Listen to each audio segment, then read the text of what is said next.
Hi everyone and welcome to another episode of Aussie Mac Zone. Yes, we're here for another week and thanks for joining us.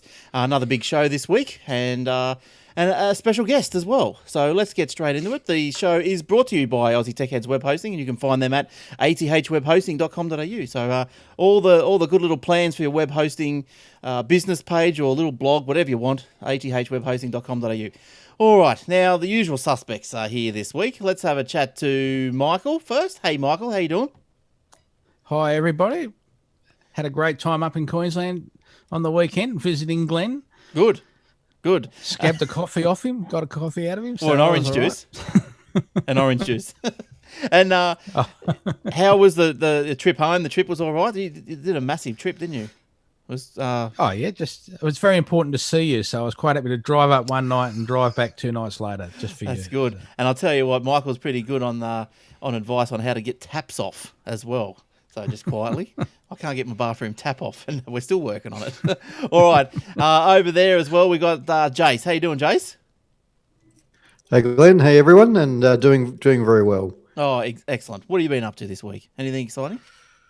Ooh, nothing too exciting. Just getting ready for WWDC next week and seeing what goodies Apple will have in store for us. All right, you flying over?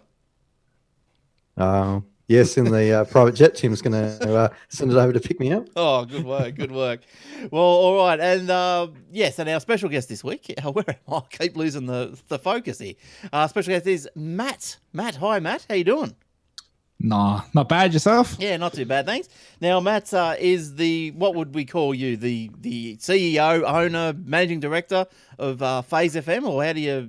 Well, no, technically not, because it's a narrowcast community station. It would be the station president. Oh, okay. Would be the technical term. El Presidente. Because it's owned by a corporation, which is basically a board of staff, which right. I get to sit down and go hire and fire. Oh yeah, good stuff. But yeah. Yeah, and what else do you get up to through the day? Just the radio, or what else do you do? No, my day job is running AusNet Server Australia. So, high-speed hosting company, direct competition with you, Glenn. Oh, that's right. Well, you're allowed to say their web page just this once. Where can we find them? AusNetServers.net.au. It's AUSNetServers.net.au. All right, good stuff. But yeah, we basically own our own servers and network throughout Australia, so a fully registered ISP. Yeah, nice work. Good stuff. So yeah. All right, now computer-wise, let's drill down and see what you've got. Windows or Macs, or what do you do? Windows 7, Vista, which I'm trying to get rid of because it's Microsoft's worst nightmare. Yeah, I'm a Mac boy personally. My laptop is a MacBook Pro i7. Yep. I have got iPads and iPhones and right. this and that. Rather prefer Apple. My whole house is hooked up by Plex Media Server, right? Yes. Which is why I stream all my movies over the wireless network. Sweet. But yeah, so I'm definitely saying I'm an Apple boy. You're in the right place. I definitely don't like. Yeah, I don't like Windows machines much. All right. Okay. All right. Well, look, the way the show runs for Matt and everyone else that's listening is we go through a couple of stories, then we have got a couple of tips, and then maybe a question or two, and mainly from me through the week. I always have issues with something through the week, but let's kick it off with the first story, which is apparently hackers are remotely locking Macs and iOS devices in Australia, and for ransom. So this is pretty nasty. A number of iOS and Mac users in Australia are reporting a growing issue on Apple support forums via The Age, this is, in which hackers are locking iPhones, iPads and Macs remotely through iCloud. So compromised devices are also displaying warning messages offering unlocks for money. Geez, that's no good, is it? I guess my first question would be, it'd be the same type of thing with the iPhone, is only certain software is allowed to run on the Mac, the Mac operating system. So in order to run what I call unsigned software, you need to turn off the settings to allow it to do that. But I guess, the question that I would ask is how many people, have turned off that security setting within the system it's in the system preferences there, to install unsigned programs.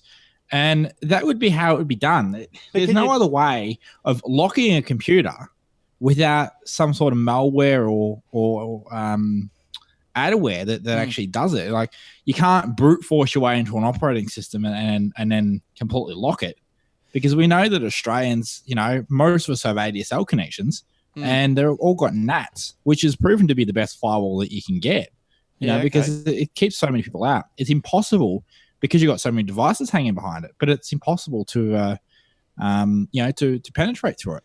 So what do you make of this, Michael? Have you got any thoughts of what's going on here? And how do you get them unlocked, I suppose?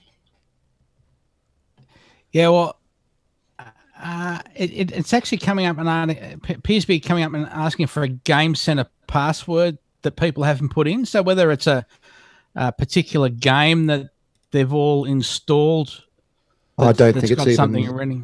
I don't think it's even as complex as that. It sort of seemed to surface today around Twitter, and from what I've seen, it seems to be affecting iOS devices, and it's around the actual lock function or lost iOS function that you can use around Find My iPhone. So what it would appear to be is that people have had their passwords guessed compromised from other sites. I mean, we've all seen what happened with eBay this week, and unfortunately, a lot of people use common usernames or their email address. In the case of your Apple ID is quite common, and if they're using the same password, it's most likely around someone logging into their iCloud, Find My iPhone account, and actually locking the device and sending the message out where you can actually just type it in and do it. It's not as it doesn't appear as sophisticated as it may seem. And the message seems to be, hey, send me some money to this email address via PayPal, and I'll unlock your device. And I guess, look, some people may well do that. It still seems relatively new. There's not a lot of discussion I can see around have people paid the money, have they not? It's turned up on the Apple support forums. And again, from what I've been reading, most of it appears to be around iOS devices. And I guess it's not a hack or a compromise directly against, your iPhone hasn't been hacked or your computer hasn't been hacked. It's, your username and password's been compromised from somewhere, and it's essentially being used to log in and lock your device. So this guy Troy Hunt, who's apparently an IT security expert, commented on the specifics of the issue, stating that the hackers are likely using compromised data exposed from recent security breaches to log into the iCloud accounts. Hunt also notes that the accounts hacked were likely not using two-step verification. Well, who does? Suggesting that a single password. I do. Do you? I do. I was actually going to get onto that. If you're not using that, it's probably a good idea to, and especially if it's on your iOS device with your phone. You've obviously. Here's the honest question would be: why don't you just contact Apple and get your password and your account, the password changed again via Apple? Obviously, they can reset your password, or recover your account, and get access to your account again. Change the password again and unlock your device. Seems fucking simple. Well, it can't. Seems pretty simple to me. The user's actually gone in and they're still able to log into their account. So where the person's gone and locked it, and it's obviously logged in as them and locked the device. They haven't actually gone and changed the password to something else. So the actual legitimate user was able to go in and unlock their device, and they went and changed their password, obviously. But well, that's just stupid. Well, not exercise, don't you think? not a smart. Well, it's not even a hacker. A fraudster or whatever we want to call them. But certainly, if you haven't got two-factor turned on, it would be well worthwhile. It helps stopping things like that with your accounts being taken over or compromised. And of course, the other thing you can do with these is erase the device. So that would be pretty nasty. That if the person had access to your iCloud account, they could do a device erase, which would be pretty bad, especially if you've got photos on there that hadn't been backed up. There's two things to this part. The first part would be first thing that your devices should be backing up to iCloud. You know, it's when you do your first phone setup, it asks you by default, you know, and if you don't change it, it does it automatically, backs up all your photos to iCloud. Not that I think that's the best thing, but you should be doing backups of your phone every week at least, getting all this stuff off. The second thing that I'd question in relation to this would be how, well, I guess how stupid it is, you know, that why they've bothered to even do this. Like, I know with Apple, was it iOS 7 what's the latest one we're up to now, boys? Like 7.12 or something. Something like that. You know, they've now stopped it. So when you erase your phone, you need to put in your Apple ID and your Apple password, which is a good step because it stops people. You know, if someone pinches your phone, you can't erase your phone and use it.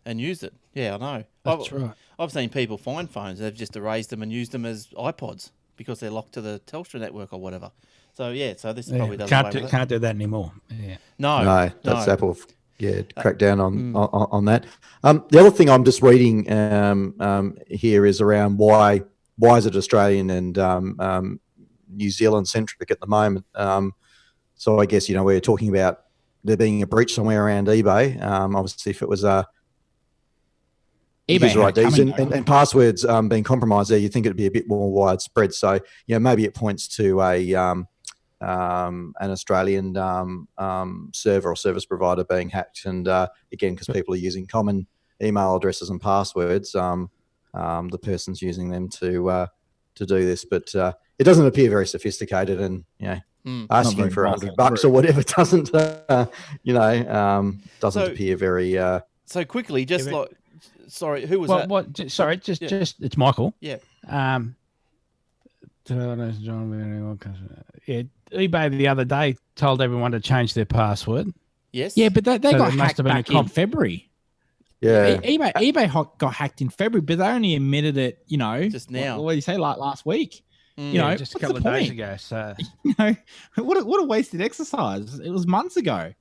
Yeah, well, I suppose that might be where it's come from. Yeah. Yeah. So you think it'd be more widespread though, Michael, if it was something from eBay. Look, again, we'll recommend what everyone does. Don't use the same passwords for all of your accounts, and where you can use two-factor authentication, which you can for Apple. Definitely put that in place. So just Michael, can you just explain how to do two-factor authentication, just briefly, or how do you what's involved in that? It's just a setting, and then Apple will say, do you want to use another iOS device to confirm who you are, and you tell them which one you want to use. And then they send a code to that. You type that code in to whatever you're trying to do on your Apple site, whether you're changing your password or whatever. Yep. So they'll send a text message or an iMessage, to my phone with some numbers on it. You type the numbers in, and that proves that you are who you are. So when the other part would be, you know, like Jura Security. They've been around for, I'd say about 8 years now. And they do basically like two-way authentication for a lot of applications, including Apple.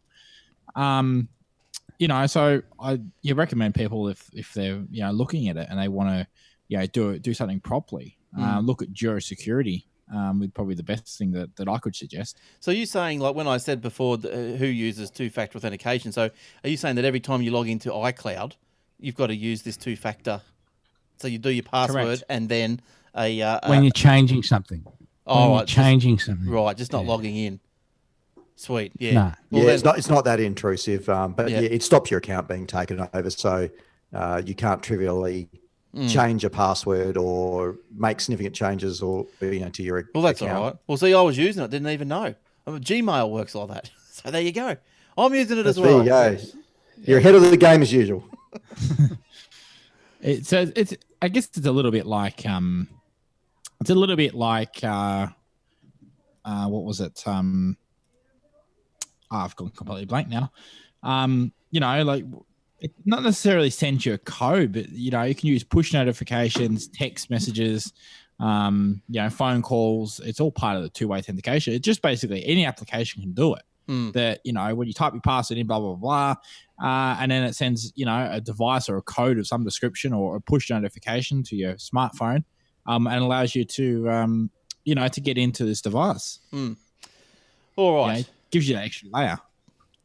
All right, cool. Now we'll go for part 2.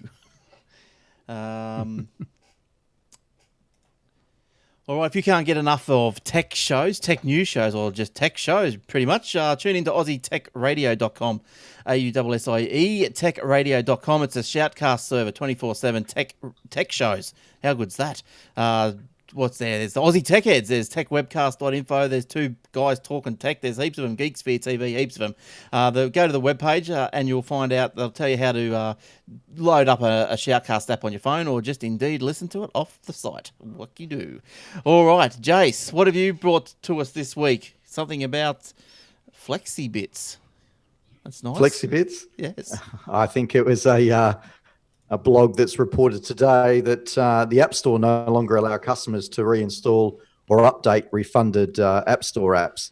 Oh. So there must have been a little bit of a glitch, bug, or something not complete there. That where you had gone back to Apple and got a refund from an app that you were able to subsequently re-download. And update that app. So essentially, I guess it was a way of getting it for free. But now when you get the refund, obviously Apple then flag it to say, or remove it from your account, so that you can't just download it or get the updates from it. Do you reckon they ran this retrospectively? I suppose they would have. I suppose it did, because I mean their policy back in the day was refunds. You buy it, it's yours. Yeah. So I guess they hadn't built the system around expecting that to happen. So I guess this is a bit of catch up, though. I don't think that's really probably cost them too much money. I got a refund a couple of months ago for an app, for an iOS app. Yeah. It didn't do what it said it was going to do, and then I emailed the developer, got absolutely no reply. So after 3 days, I was report a problem to Apple, and immediately that no questions asked to just put a refund in straight away. How do you go? Well, you wouldn't have had a problem anyway, Michael, though, because you wouldn't have wanted to re-download or reinstall it if it was crap. It just didn't work at all. How do you go? How do you go with apps that you might have had for a little while, and then they just no longer work with iOS 7? Because I've got and buy them. Well, the one, yeah. Well, that's what I thought was wrong with this one, is maybe it wasn't developed for iOS 7. Yep. Luck of the draw, unfortunately. Oh, so this one you recently downloaded, you recently refunded after purchasing, or you were using it for what? Right. Yeah. No, it was only a couple of days. Like I downloaded it, tried it. Yeah. It failed. It just didn't work at all. Just didn't even appear to even load anything. Yeah. And then so emailed the developer, said I'm trying this, got absolutely no reply, and so just notified Apple that that's what I'd done, and they just gave a refund. Yeah, right. And unfortunately, it was an Australian developer. Oh, that's not that good. Makes it even worse, doesn't it? Yeah. Yeah. So you never heard from them? Makes me feel even worse. Yeah. Yeah. So you didn't hear ever? Never heard from them. No. Are they still? Not a thing. They still selling the app? Yeah. Yeah. So Apple doesn't control or look into that part of it, like whether it still works. Or... Well, maybe because there's still iOS 6 around. Maybe they. Oh, okay. Because it doesn't specifically say it's been updated for iOS 7. So. Yeah. Clearly, Apple know which devices are running which operating systems. They'd know all this. Yeah, I'm sure they would. I'd be surprised if they didn't. I really would be. Same as Microsoft.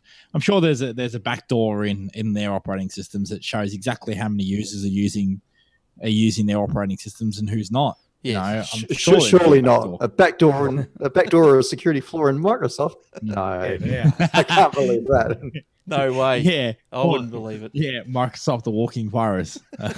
Yeah, that's about right. Oh, look, they're all right. Now, Michael, we've got your doll tip of the week. I haven't got my sound effects tuned back up since I did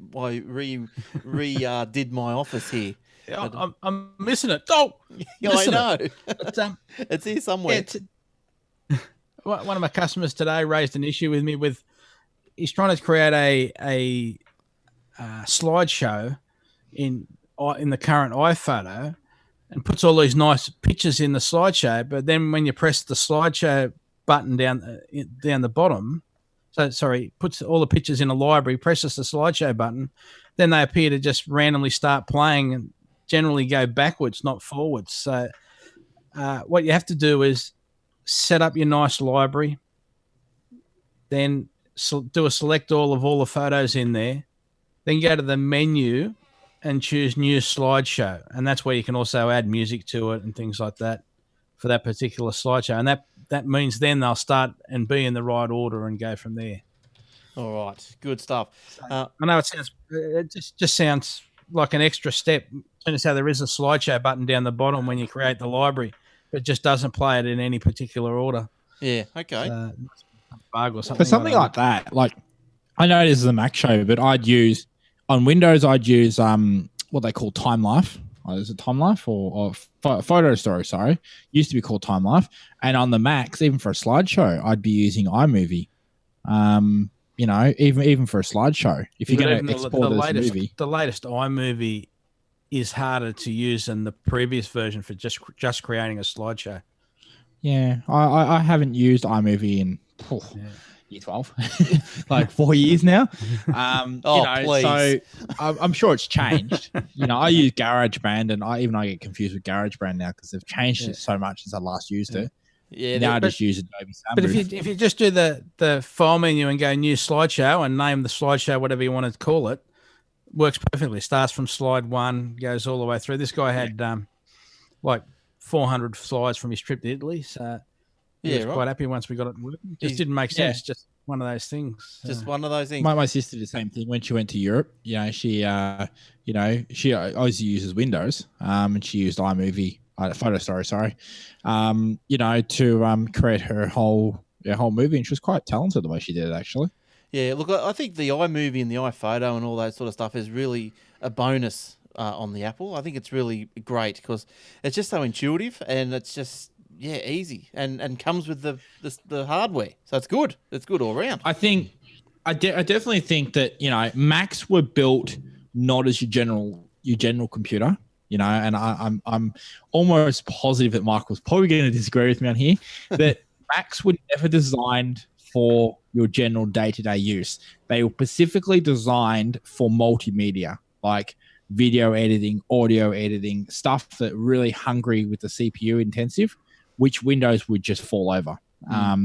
Well, I suppose that's how I sort of initially used to view them as well, back, 10 years ago. The only people that used to have them were the graphic designers and all that sort of stuff. But these days, you walk into offices and everything. Like I walked into this dentist office that I've got to go to. Well, I've already been, I'm going again. But, I walked into this dentist office and he had Macs as a reception computer. So I think they're getting there. It's just when you try and you look for accounting, like Australian accounting software, you probably MyOb and QuickBooks. I don't know. Do they have versions? I suppose they would, but it's all moving to the cloud now anyway. So it doesn't. I don't think they do. Well, first off, just quickly touching on that subject. As far as I know, QuickBooks Quicken, as it's now called, does have a Mac version, but I certainly wouldn't want anything that sort of sensitivity in the cloud. Like all those sort of bank details and purchases and stuff like that I make for my company. Yeah. I get Quicken always contact me and say, oh yeah, pay $10 a month and we'll put it in the cloud, blah, blah, blah, blah. And I'm just like, nah, You ain't gonna hope. No, I'd rather keep it all locally. I don't Yeah. care if I've got my offsite backups that I encrypt and push up to the cloud, but I'm not going to sit there and read and write from something off the cloud. I just yeah. Look, I don't have it's just too sensitive. I don't have a big issue with that sort of stuff, putting the stuff in the cloud. The issue that I have is, like, say, I was looking around for a good, CRM software or whatever, and I did find one, and it was relatively cheap, but unfortunately, like, you couldn't export it back from the cloud, so you couldn't keep a local backup. And in the end, I thought, well, if these guys go belly up, well, where's your data? Okay, well, I'll give you a quick tip, and this is for everyone that's listening to the show. I know it's not in the show notes. But look at crashplan.com. They are absolutely excellent for offsite backups. Yep. I've got over 300 gig in the cloud with them. Physical computers. You pay about, I think for your business accounts, you pay about $11 per computer for unlimited storage. You can, and that's stored in Sydney. I know that they use a few of my servers that I've got in Equinix, and I was speaking to you just before about that, Glenn. But for $11 for unlimited amount of storage, is that $11 a month? It's just $11 a month. Yeah, it's absolutely ripper. You can just push anything up there. But you can even do one of the best things that I think I like about them is you can pay $250. They'll send you out a hard disk, yes. And you back all your stuff up to the hard disk, and then you send it back to them, and they'll put it into your account. So if you've got, say, a few terabytes and you don't want to upload over the internet, because you're on ASL or whatnot, definitely look at the $250 option. Yeah, and it works and it works the other way too. If you do have a crash and you need to get the data, that they'll send you the hard drives. So it's just quick up. You can pay. You can either bring down the whole computer again, or you can pay the $250 again. And they'll send you out a hard disk with all your data on it. And it's all encrypted. It's the same encryption that banks use. It's absolutely marvelous. Yeah, I think it's the best invention ever. Yeah, I use it here. I put my customers onto it. Yeah, love it to bits. Yeah. Don't forget Aussie Tech Heads, also another show. Wherever you're listening to us now, you'll also find Aussie Tech Heads, whether it be iTunes or phasefm.com.au. So make sure you listen to that one as well. Great show. Tech news, covers all subjects. Nothing, no holds barred. All that sort of good stuff. All right. Now, you can also catch us on Facebook at facebook.com/Aussie Tech Heads. And just about each day, we will be putting up a free iOS app. Normally, you've got to pay for, but on the day that you see it, go and grab it because it will be free, just the way we like it. Okay, where's my show notes gone? What is next? I think we have, a recap from last week. Now, remember, last week I had issues with my Safari on my iPhone going really, really slow. Well, guess what? I cleaned out all the bookmarks because there was a bad sync from an old Google Chrome sync. And yes, I cleared them all out, and now the iPad Safari is going snappy doodah fast. So I'm really happy with that. It's come back to life. I also deleted all the bookmarks on my Mac Safari as well, and it's going super duper fast as well. So there was probably about 300 bookmarks that just synced and doubled up and all this sort of stuff. So that's probably a good little tip. So I did that. Yes, good stuff. I cleaned out my Mac Safari bookmarks. I did. Yes, I'll forget how to do it. Michael's written here, Command click on the bookmark folder. There we go. Now, my question this week to whoever can answer it is, I've got a problem. I've got a calendar app on the iPhone. Now, it works good. It's syncing with the Google Calendar. It's all working nice. I put the same little app on the iPad. I can't get the Google Calendar to sync. Does anyone have any ideas? What would be the problem there? I know it probably could be many. I'd guess. I guess other than operator error. I'd definitely look at possibly that it can only do one device. You can't do two devices at once. Well, I know, like I do a lot of exchange hosting. Yeah. Especially for businesses. Yep. And that is a sort of software that's designed for multi-devices. So say you've got your one device is syncing and it's online, it's possible that Google's not going to accept another sync session from another device, regardless of what IP address and what location it's on. I don't know. That'd be the only way that you could possibly try it, would be shut the other device down and seeing if it works that way. But other than that, if it works on one app, one device, and doesn't work on another, I know. That's the only variable I can possibly think of. Yeah. What about you? What do you think? Yeah, Michael. Who's that writing there? Number of accounts. Who's that? Someone that's me. Someone that's muted. Writing away there. Yes. Yeah. But yeah, whether you can have more than one account, like even like today, another example was Telstra's Pop account would come up and say, there's someone already accessing your email. We can't access it on the phone because the computer was using it. Yeah, I've seen that. You stop the computer using it. Yeah. So that's the same sort of thing. Only one account can enter it. And Google also limit the number and how often you can poll their services if you're not a paid paid apps person. Like even if this then that application, the if thing, yes, that can have that'll only do 5 or 10 minute polls to Google services. Okay, well, I do use that, so maybe that's so. Yeah, right. Don't expect things to happen absolutely. If you're going through Google or some other service like Yahoo, don't expect them to happen every second because. Well, that's yeah. I kind of call Google, and I've got to be very careful what I say with this, but Google, I'd say something along the lines of tight $, $. That's right. The only way that I can say it that it's still G-rated. Right. Yes. Well, look, I don't know. I'll try that. I'll try and turn the phone one off and see if then the iPad one will sync. But you'll have to wait a while though. Yeah. You'll have to wait. I know, probably up to half an hour for the server to actually realise that the device is now offline. Right. And then try. Yeah. Yeah. All right. But I'll try that. I might do it tonight. Just turn the phone off because just out of interest's sake. But geez, it's annoying. Like I spent ages just going through all the settings and all this sort of stuff.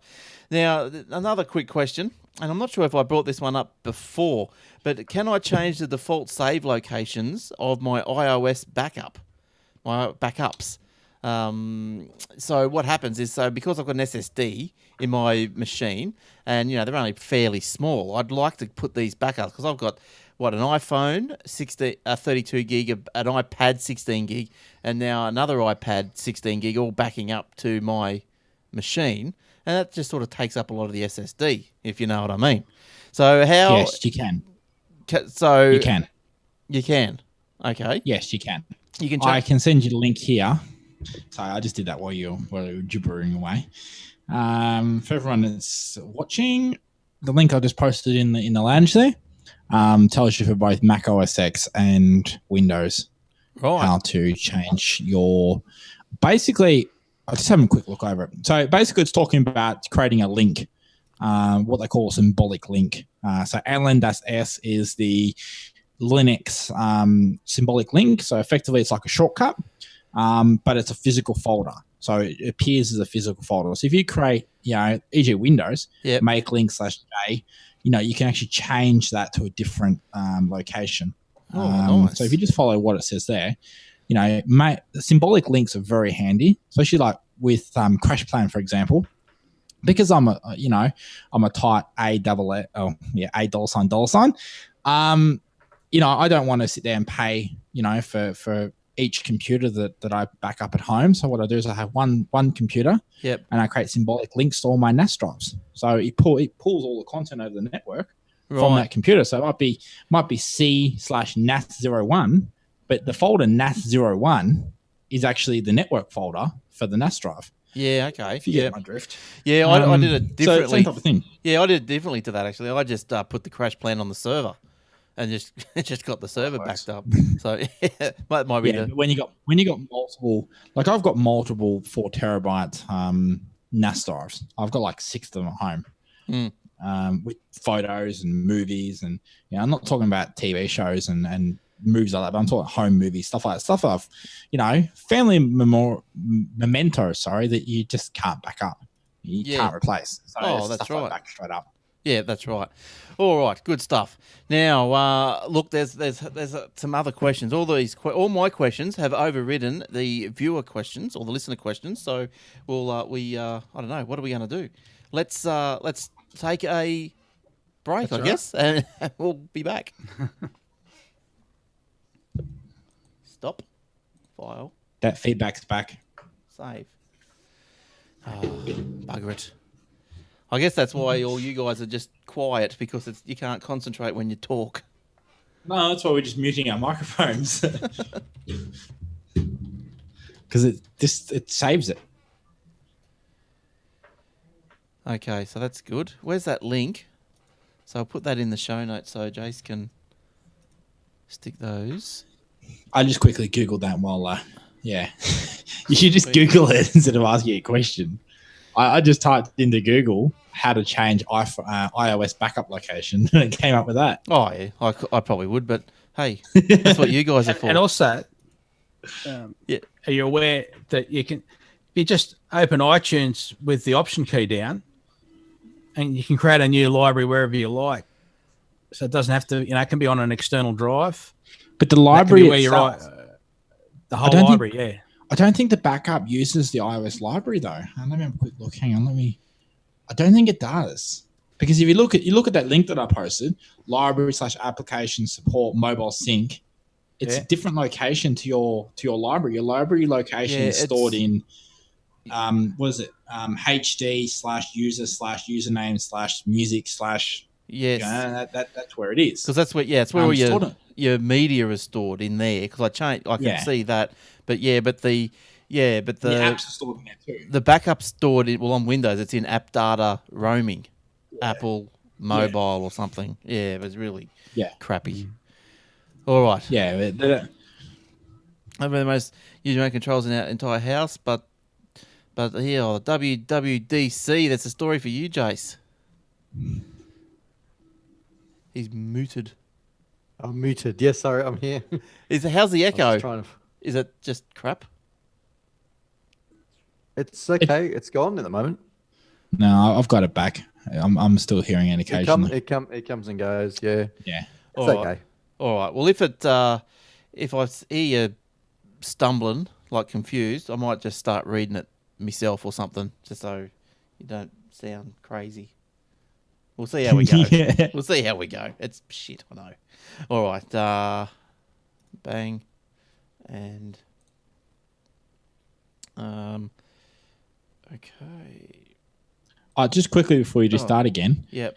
Just a bit a tip for you, Glenn. When you're reading, you're reading the plug for the show. You read too fast. Right. I know you want to get it over and done with, but I struggled to listen to it to actually. Which one was that? What I read? You plugged the other show, was it Aussie Tech Heads, and about the radio shows, about the 24/7 Sharkcast server that's running. I struggled to pick up on it.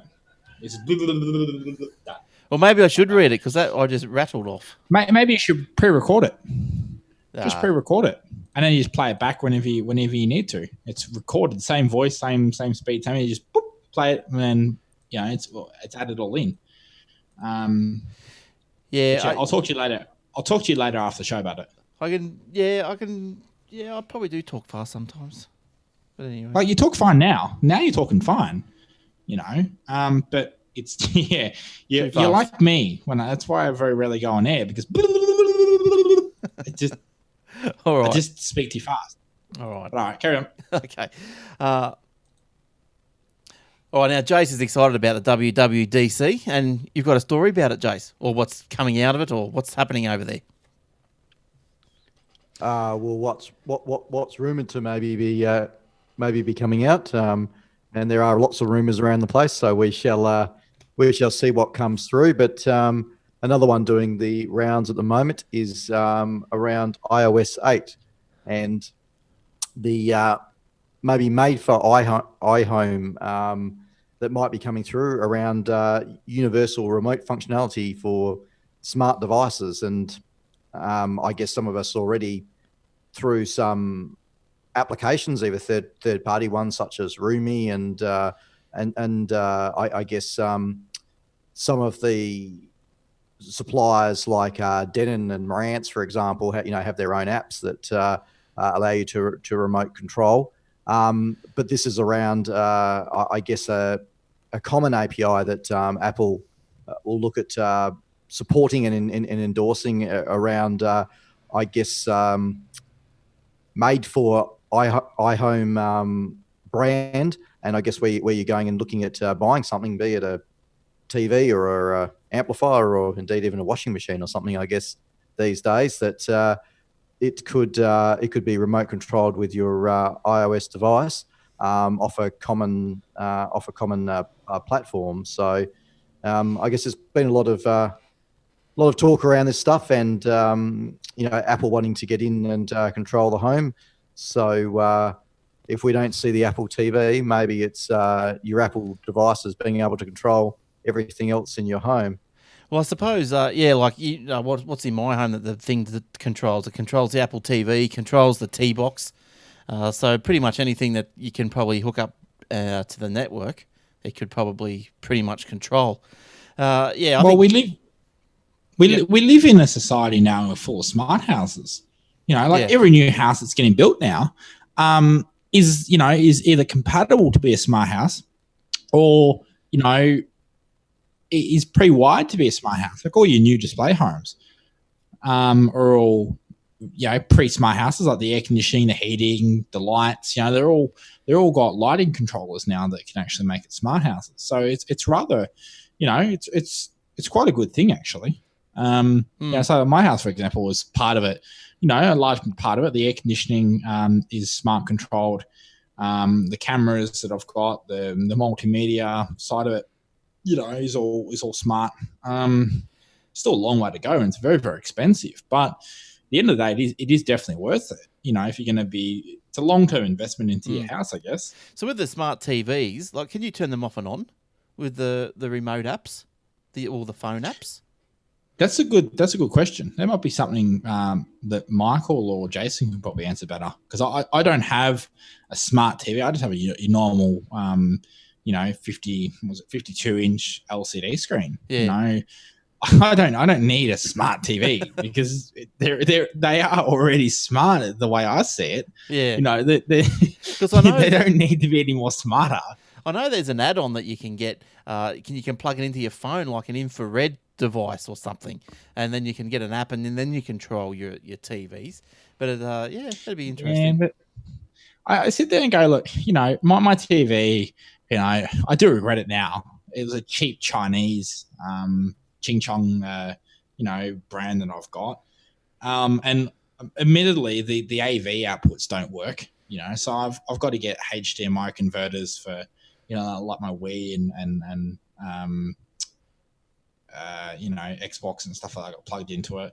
So it is kind of a pain in the backside.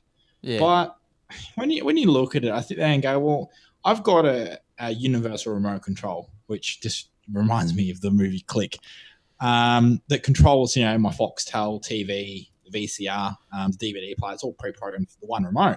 So I can't see me wanting to take it any further.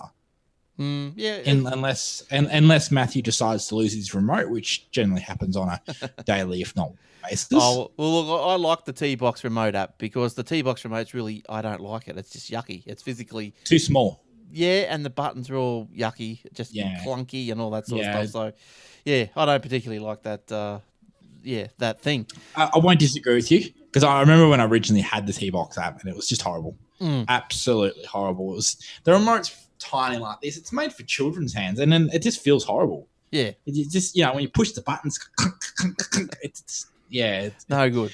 It just feels absolutely horrible. No good. Just an aside there. Yes. With the universal remotes, people think of, I've got that from because it says TV, amplifier, etc. You can use them. I use mine for controlling the air conditioner. Is one of the settings on the universal remote. It doesn't say air conditioner; it just says auxiliary. Well, actually, I've got it on amp because I don't have an amp, but that's what I use for turning the air conditioner on and off and changing. Oh, yes. Oh, you mean like your portable air conditioner, or you mean your house one? The house one. The house one, okay. Yeah, the remote. So it's obviously got a sensor somewhere. Yeah. Okay. Because I didn't know that one. Because mine's got a network port. Yeah, I've got an RJ45 plug that just plugs into the core network. I've seen them I've seen wireless air conditioners. Yeah, but it's the same thing, Glenn. Like, it becomes a big security thing because that's why I don't run much wireless stuff. Because especially when we talk about a smart house, would you want someone compromising gaining access to your wireless and compromising, like turning your heating on and wasting your power bill if you're not home, or No. doing something like that? It's bad enough when you got washing. Like if when I have a family, I certainly won't be using these wireless these wireless baby monitors, because you don't know who's watching. True. They're not like secured though, are they? Because they're just there's some sick freaks in this world. But they are secured. But you don't trust not some of the stuff I've been reading, Michael. It's horrible. It's just that. Well, some of the wireless stuff that's on the I guess that's like the old school cordless phones, where it was just effectively you could pick it up on scanners. Just it's not wireless as in encrypted. Encrypted data, you mean? Ethernet wireless. It's just literally old school wireless. VHF. So that type of thing. So there's ones now you can do appreciate keys and log in properly to your network, and I wouldn't have concerns on the data network if it was again properly. Look, if it connects to your wireless WAP or your wireless AP, and you have a proper connection, like you have a security and whatnot, it's a little bit better. But look, I certainly wouldn't want someone watching over my kids, as they're sleeping. Well, it's supposed to be my job. Some sick freak out in the street that Well, we had and especially when our kids were little, we had we didn't even have these internet wireless camera. We had just setting it through the 2.4 gigahertz spectrum. Just from camera to receiver, its own little network. But that's the world wasn't as sick as it was, obviously, when you had kids. And that's the biggest thing. Look, I know there's people like my sister. She doesn't want pictures of her kids up on Facebook. She has because they might end up in porn sites or something. But I'm just saying. But as I said to her, I said, well, if you don't know about it, well, that's not going to hurt you, is it? Like, I don't think you can go around and be so, I understand if you've got anti-fancy. Yeah, if you've got sensitive data, that's another story. But for me, I've got just my little WPA secured, whatever it is, Wi-Fi. That's enough. See, I use Radius. Which is the next level, which, it's based on MAC addresses. So you can't fool it. Every device has a MAC address, as we know. Every internet device has a MAC address, whether it be phone, tablet, laptop, computer, what other devices you can possibly think of that have internet connectivity have a MAC address. Yeah. And Radius only lets those devices communicate. And one thing I was just going to quickly add, especially, in my situation, I've got, an omnidirectional antenna on top of my house for my wireless access, with a 1.5 watt amplifier. So I can pretty much pick halfway across my town. I can still pick up my wireless and use my wireless from home. You're going up against Telstra. No. But see, again, it's Radius, and it's not SSID. The SSID isn't shown, so you can't actually find it unless you've actually got the MAC address in that list. Yeah, anyway, right. I'll stop gibbering and we can carry on with the show. You're right. Okay, well, that just about brings us to the end of another week's show. So I hope you got something out of it. Oh, don't forget, we forgot to tell you about it through the show, but the competition just put a review up on the iTunes web store on the Aussie Max Zone audio or video, and you can go and into the draw for the best one of the week to win an iTunes $20 gift card. So do that, and a gift card could be yours. All right, so big thanks to Matt. Thanks for joining us, Matt. Might see you again sometime. It's been great to have you. Oh, look, I'll be definitely back for the Aussie Tech Heads, and hopefully become a regular in the show, and hopefully help you guys in getting stuff. These issues sorted out with people, because we've got plenty of people that definitely need assistance, and the more brains you've got, the better. That's right. That's how I look at it. So send us your questions as well. Mac questions, iOS questions, whatever. We're here to answer them all. So send them in to Glenn Michael or Jason at aussiemaxzone.com.au. Don't forget Michael's little thing he does every day on the aussiemaxzone.com.au website, which is he'll put some latest news stuff up. And so thanks for coming in, Michael. We've had a couple of bandwidth issues this episode, so this week. So that's why things have been a bit topsy-turvy. You might not have heard from the guys as much as normal. But thanks for coming in, Michael. We'll see you enjoy week. The challenges of life, my friend. Oh, what challenges have you got with NBN, eh? You just push the problems away. They deflect off you. That's right. Like a nice shiny iOS screen, don't they? All right. And thanks, Jace. Thanks for coming in. Where's Jace? Thanks, Glenn. There And, he is. yes, well, it is a tough budget, so we've all got to do our bit. So we've all got to give up a little bit of bandwidth to help Tony. Oh, that's right. Gee. We've got to give up. Don't start. Do your bit for the country, Glenn. Give up bandwidth. Michael needs more. He needs more than That's right. He needs more than 100 down, 100 up. So we've all got to contribute. All right. Okay, so that's great. So thanks for joining us. Thanks for listening. Thanks for tuning in. So we hope to see you next time we meet for another show. So until then, it's goodbye from all of us. Bye-bye.